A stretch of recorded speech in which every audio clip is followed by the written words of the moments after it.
Okay. Well, hello, everyone. I have a special guest today. Her name is Laureen Bunn, and I know that you're going to be inspired by her story. We're going to be talking today about healing journey, and we're all on some kind of a journey. So Laureen's, I'm really excited because Laureen has agreed to share her story with us. So where do you want to start, Laureen? First of all, welcome. Welcome. Thank you for agreeing to be here. Mhm. And I'm so excited to hear your story. Where would you like to I don't know. start? I don't know where to begin, but I wanted to begin with the latest, just current things right now, because Sure. that's so fresh in my mind, and that's what's really exciting right now. Yeah. Well, in 1980, 2018, I had a infection in my hip, and I didn't know for the longest time. And then finally, they found it was infection, and they took out my hip Oh, they took it replacement. out. They took out my hip replacement. Yeah. Oh, After several tries, like they put in a new hip and it got infected. They took it out. It was quite the journey. I had 8 operations that year where they had to go in and clean out the hip, I guess, and the infections just kept coming back. So anyway, oh, wow. That's a big uh surgery too. yeah, and it left me. I was on a lot of medications, and one of the ones that I was on was oxycodone, Oh, yeah. and I knew that from seeing, I just knew that those weren't really great for me. But with all the pain that I was in, I just kept taking it. The doc kept prescribing it. At some point, they did lower me down, but then when I got COVID again, they just upped my pain meds. And so I tried to do it on my own. Like I was praying and asking God for help, and I got down to like I still had to have 3 to 4 pain meds a day, and it seemed like when I didn't take it, my whole body hurt, and I'd break out in a sweat, and I knew that was an addiction. Okay. But So just to clarify then, Laureen, this is due to the infection or the pain of the infection? the pain of the operation and infection, yeah, Okay. because And so did the infection clear up? it's been gone for over a year. Oh, great. Okay. Because the last time I had it was in March of last year, just as when COVID was starting, because I was in the hospital for 6 weeks with no visitors. With And COVID? yeah, no, Uh, not with COVID, with the infection. oh, with But the that's when, infection. yeah, and that's when COVID started. So we couldn't have any visitors. Okay. But, God always brought somebody into my life that would be praying for me, like healthcare aides or nurses. Wow. Yeah. So it was really being alone, but being with God and God's people. Yeah. And So anyway, he will send his people. mhm, He will position us where his people can meet us. yeah. Yeah. And through COVID, I've only been in the hospital a couple times, but not for very long. Okay. But anyway, what happened? The change that happened was, one day I was lying here in bed and I was praying to God, and then it just seemed at that moment I had to get a hold of my niece. So I got a hold of her and I said, "When are you guys having any camp meetings?" Because everything was opening up. And she said, "We're having one in a week and a half, 2 weeks time." Okay. And she said to me, "Do you want to speak?" And I said, "Sure." Oh, good And for you. at that time I was nowhere near ready to share anything. Yeah. I Yeah. was It just that God put on my heart to share. So I said, "Yeah, I'll share." And so I ended up and that's and that's one of the reasons why I didn't do my interview with you before. I felt I wasn't ready, but this time I felt I was ready. Yeah. Anyway, God's timing. Yes. And um, so when I got to Bertel, I was praying, I really didn't know. I knew what I was going to talk about, and that was addictions. Okay. And no one really knew my struggle, because that's one thing I didn't want to share with anybody, because with the prescription drug use, I have family, friends that use it, and you know I didn't want them asking me for any pain meds, because I know that happens too. Yes, it So, happens. Yeah. so anyway, I got to I was scheduled to speak in the afternoon. Mhm. So me and my friend took turns, me and my friend. And anyway, I spoke on addictions, and I told them the struggle that I was having, and that through prayer, that was the only way that we were going to get through this. And a lot of people there understood the struggle, Mhm. but they didn't understand the healing.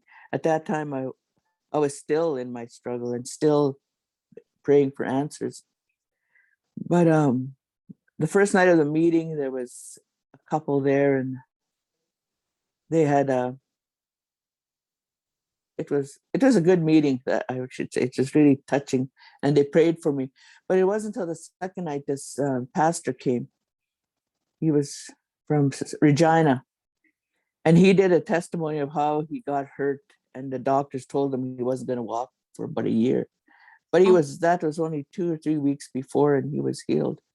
And he was the next night he shared again about how they put him on fentanyl, but he told them, no, I don't want that fentanyl. He said, I'll just take the pain and pray. And so he said, no, what, even with the pain, he kept praying and praying.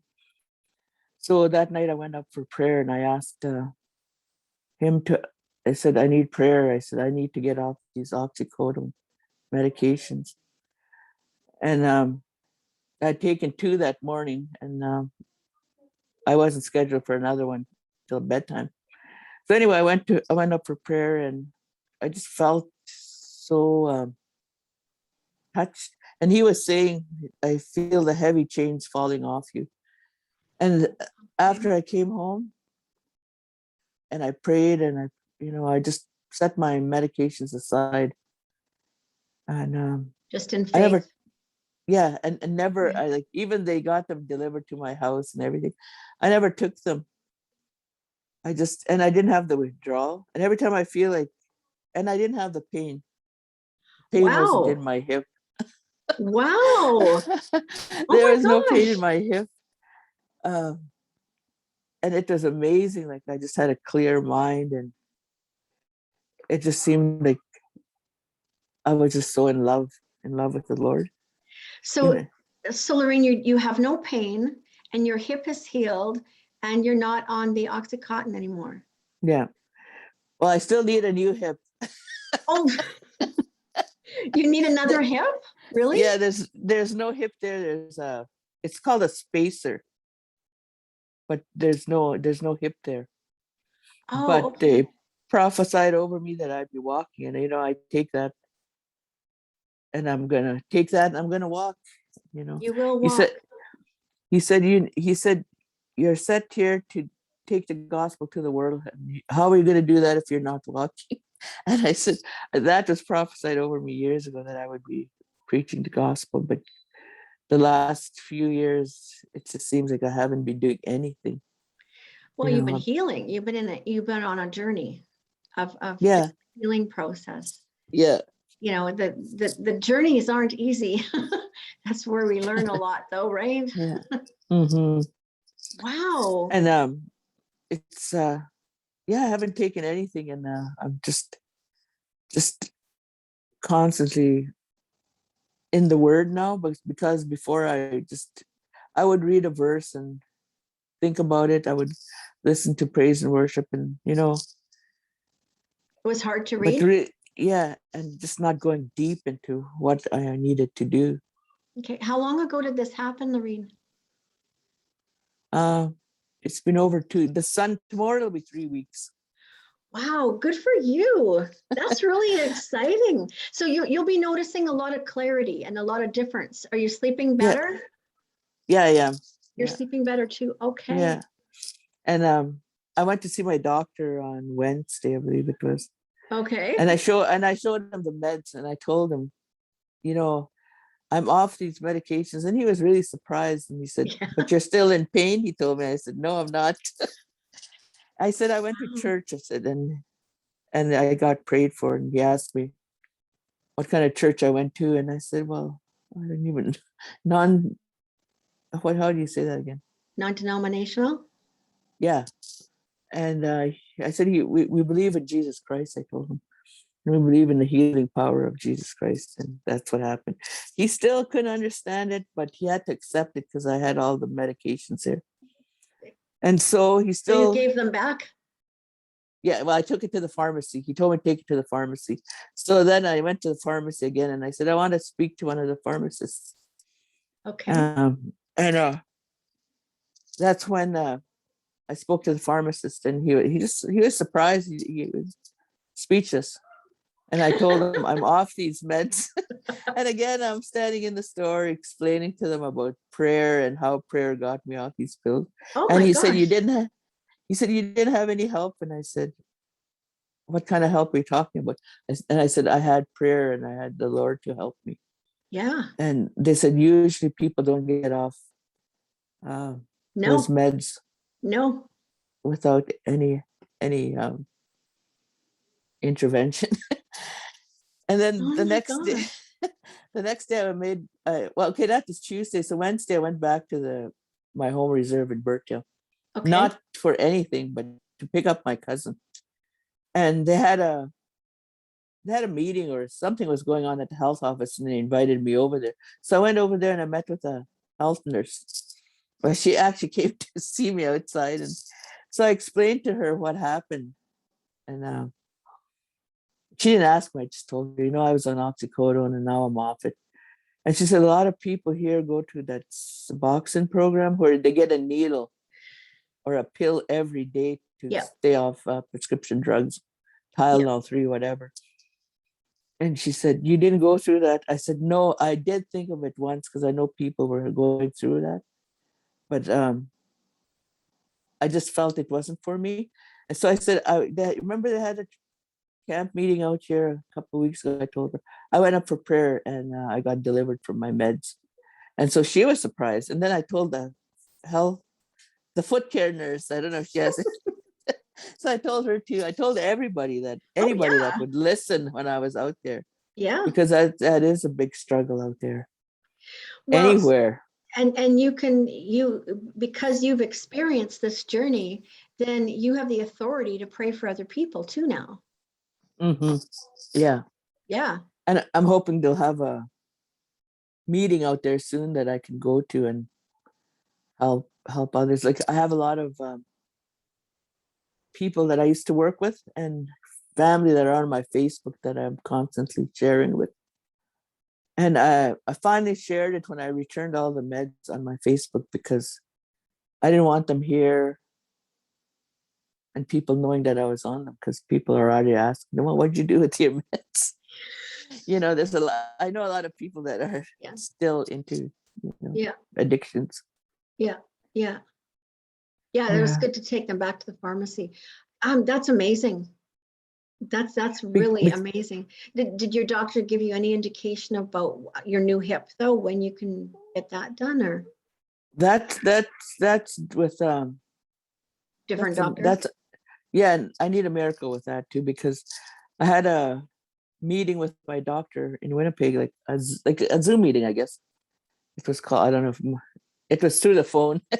And I don't go see him until June of next year, but he's saying that there's very little bone to attach it to because of all the operations that I had.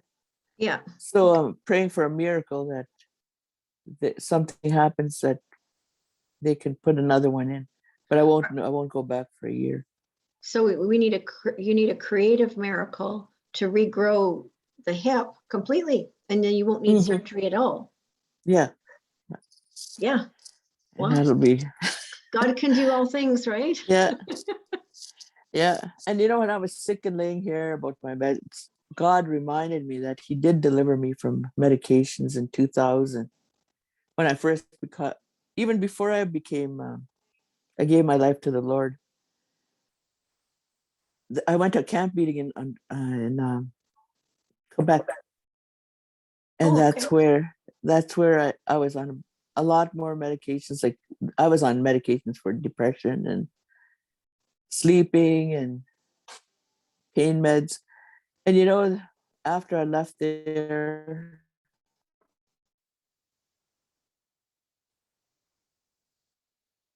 I was delivered from all of them, even smoking. Oh, Smoking at that time too. And I didn't even ask, I didn't even know what I was asking for. I just went up for prayer. And this time I really mean it, because I went before. My mom always took me to camp meetings, but I went because of her. I didn't go because I wanted to go. But this time I just accepted the Lord and and everything that He had to offer. yeah, that's And perfect. after that, I never touched another cigarette, never touched it. I told my doctor, and he said, "You're gonna go." He said, "You're gonna have withdrawal." He said, "You better be back on them." And I said, "Well, I've been off them for about a month because I was in Quebec for a while." So all that, so God just reminded me that, hey, He did that to me before, and He Yes, could do it and he can again. do it again. And Exactly. you know, and we have these, like in His Word, He says, these illnesses that happen to us were there for His glory, because now we can witness to people that we're off them. I think it's in John 4:11:4 or something like that, where He says that um, everything that happens to us is for His glory. Because through this, I can tell, this happened to me,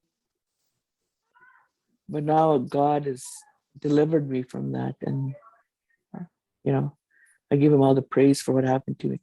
Mhm. So He never left my side, even though, like, some days I was very, um, hopeless. Yeah. Especially with when I had COVID, I didn't want to, I wanted to go then, because I was in so much pain and I couldn't breathe, and I was in a hospital. But even in that time, God always brought someone in to lift my spirits. Okay, Because so how long were you in the hospital with COVID? I was in there for 7 days, Okay. and they said the doctor said I had COVID pneumonia, and even the doctor told me that I was uh, how did they say? Anyway, I recovered so quickly, and I told them that's because of prayer. And then there's a spiritual worker that comes there. He used to pray with me all the time, and he came to see me every day because I was so low in my spirit that I didn't want to. I thought, oh, this is my time, but This it is wasn't. this is the doctor that prayed with you? No, the spiritual worker. Okay. I Okay. forgot what his name is, but he Um, was really helpful. the hospital spiritual person. Yeah, spiritual worker. Yeah, okay. Because I lost my best friend in November. She passed away suddenly. And I always thought that, because I've been dealing with pain and infection and illness since 2018, I always felt that out of the two of us, we always talk about death. And I always thought, well, yeah, I'm going to be the one to go. Like, we don't know when we're going, but you feel like it. Because like right now they're telling me that there's certain antibiotics that are resistant to my body, that if if I get an infection, there's a lot of them that won't work for me. But that doesn't matter because the Lord is working for me. The Lord is got And his hand on, he's got his hand on you, Laureen. Yeah, mhm. he's got his hand on you, and Eh, yeah, he's got a purpose and a plan for your life. And yeah, he's certainly not done with you yet. You've got a lot of stories to tell and share, and pray for others too. yeah, yeah. Yeah, yeah. Mhm. Because you, And you know, when I was going to go out to the reserve, when I was going to go out to the reserve, the battle was hard. oh, Hello? imagine. I thought you froze. And I- there was people that weren't talking to me, and you know, I felt so brokenhearted, and that I said, "Well, I don't think I should go. I'm not in the frame." And then I said, "No, the Lord called me to do this, and I know about attacks. You Mhm, know, I just prayed it through, and I made it. And I was just so blessed to be going out there and being obedient. mhm. Um, and the same thing happened to my friend that was speaking out there. Like we're both from the reserve, but she lives in Kenora. So the two of us had to speak at in the afternoon to the adult group, and we both felt the struggle and the battle that we went through. But we both arrived because she said, "I don't even know if I'm going to come," and I said, "Well, I'm in the same position," but we both ended up being there. So that was great. Yeah, Yeah. yeah. Well, God will open the doors and make a way where he has you to be. Hmm.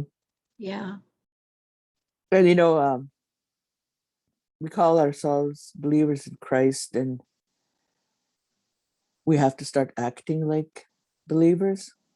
That's what I notice. You know, when I'm out there, you know, I gotta let Him shine through because Yeah. I have nothing to offer. You have your I, life. You you have your know, life. but You He off. has a lot to offer. So I have to. Clarity is coming to me. Yeah. It's Yes. our. It's Yes. him working through our life, right? Yeah. Yeah. Yeah.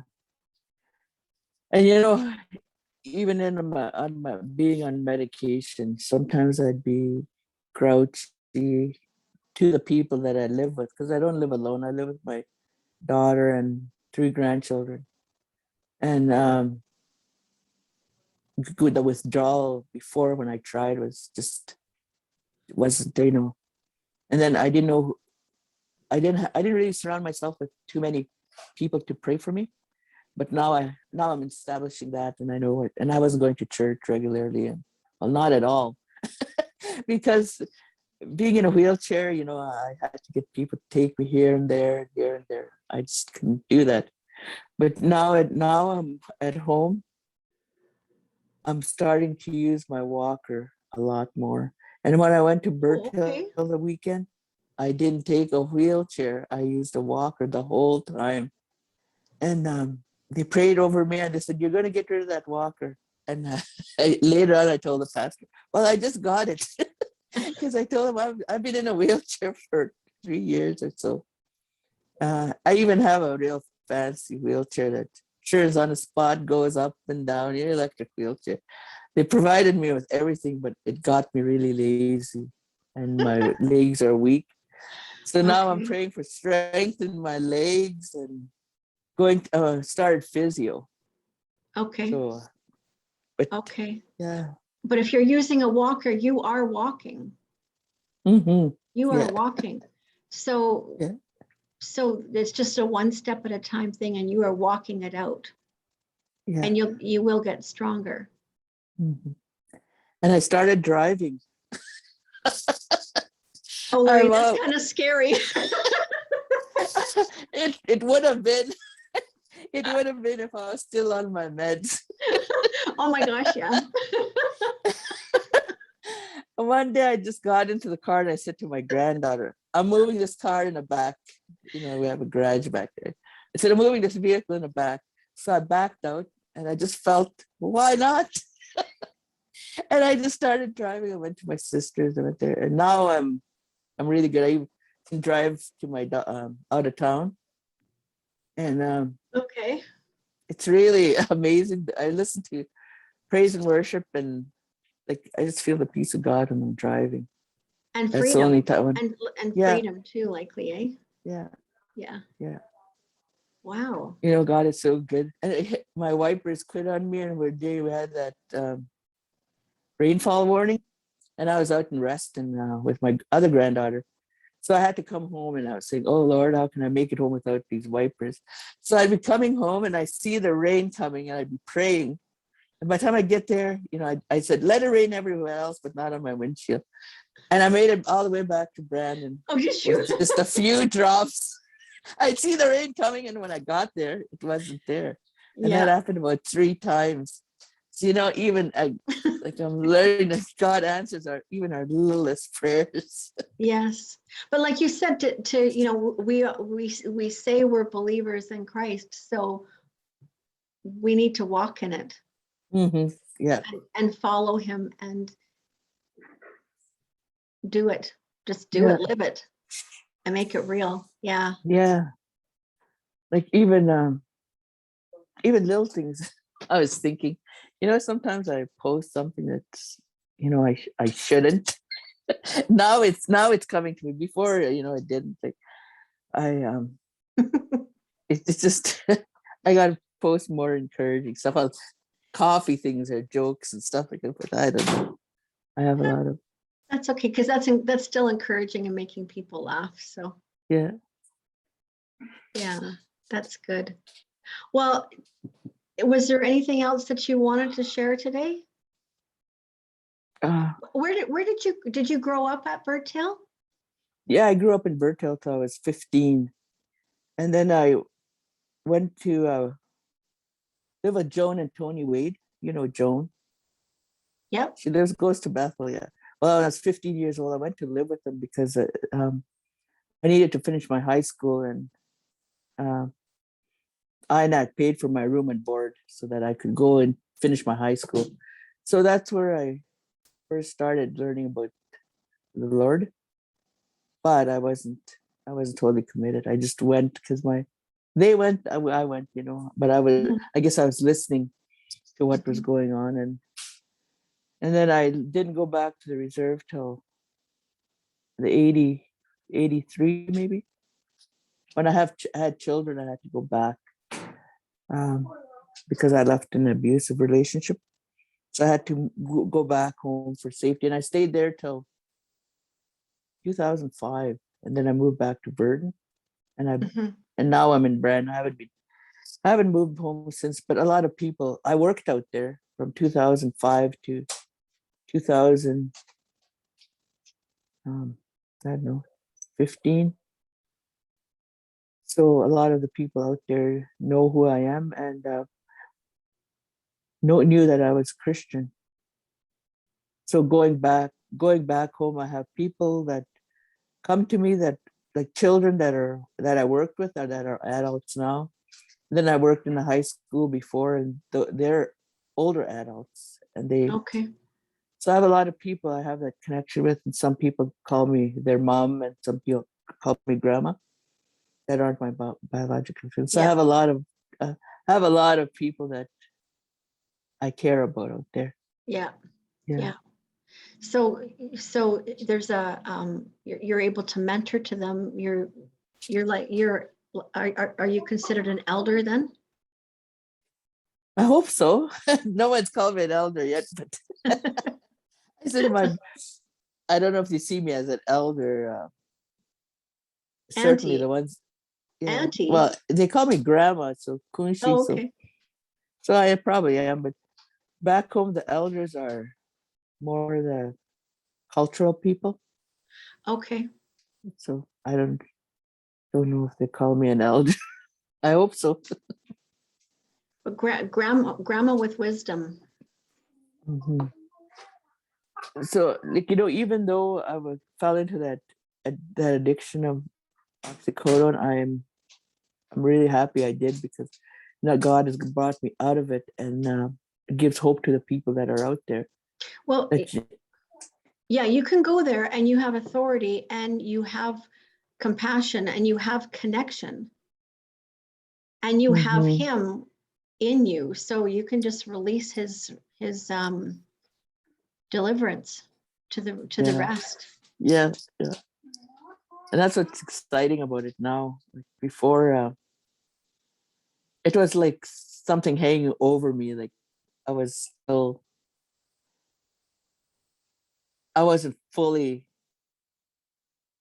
committed to the. I felt like I wasn't fully committed to the Lord, and I felt I shouldn't. It was such a burden that I had that I couldn't. And now that it's gone, I can like freely say what I want to say. Yep. And just, before maybe I was ashamed that I was addicted to those drugs. And the doctors just told me it's controlled. It's controlled and you'll be okay. But I always pictured myself like, I said, maybe someday I'll be lying in the back alley. I shouldn't think like that, but I did. But then the Lord I kept sending people that encouraged me. There's even a guy that delivers here, and he even had word for me, and Wow. and he was always just encouraging. I always look forward to his deliveries because he always had something to say to me. And he said to me one day, God is saying your continence, how do you say that word? Your outlook, Countenance. yeah. I said, it's what draws people to you, and that's him that's giving it to me. So that uh, even the guy that was delivering stuff he always wanted to talk to me because of he knew that God was showing me something. God was showing him something that I had in me, Mm-hmm. but I still needed to get that deliverance from that meds. But God is revealing himself through you. Yeah. Mm-hmm. Yeah. Yeah. And people will be drawn to the light. Mm-hmm. Yeah. Yeah. So that's it. So you've got an exciting journey ahead of you. I do. I do now. I know every day I think about it, and I have this new love in my life to serve him and just be more obedient to what he has to say. Right. I'm planning to go to a camp meeting out in Kenora next long weekend, and just to get away and just to share my testimony out there because my friend works out there and she works with a lot of addicts, and hopefully I get to meet some of them and pray with them. Yes. Yeah. And just release the power and the love of Jesus. Mm-hmm. Yeah. Yeah. That's really exciting. And Well, yes, we look I forward was to good. hearing the Yeah. rest of your story later. Yeah. I was just gonna say one thing. I had an appointment last week, this past week, and I went a day too early. And I couldn't walk very many blocks, but I had my wheelchair. So my niece took me right downtown. And my sister saying, "No, don't go downtown. It's scary down there." But they said, "We'll meet you down." They were downtown somewhere. Oh, it's about knocked over my car. And normally I wouldn't go anywhere downtown, I guess. But we went downtown, we're parked and the people that were out there. But I smiled and said hi to a few of them. And my sister, after I said to me, "You shouldn't be talking to everybody." I didn't know what else to do.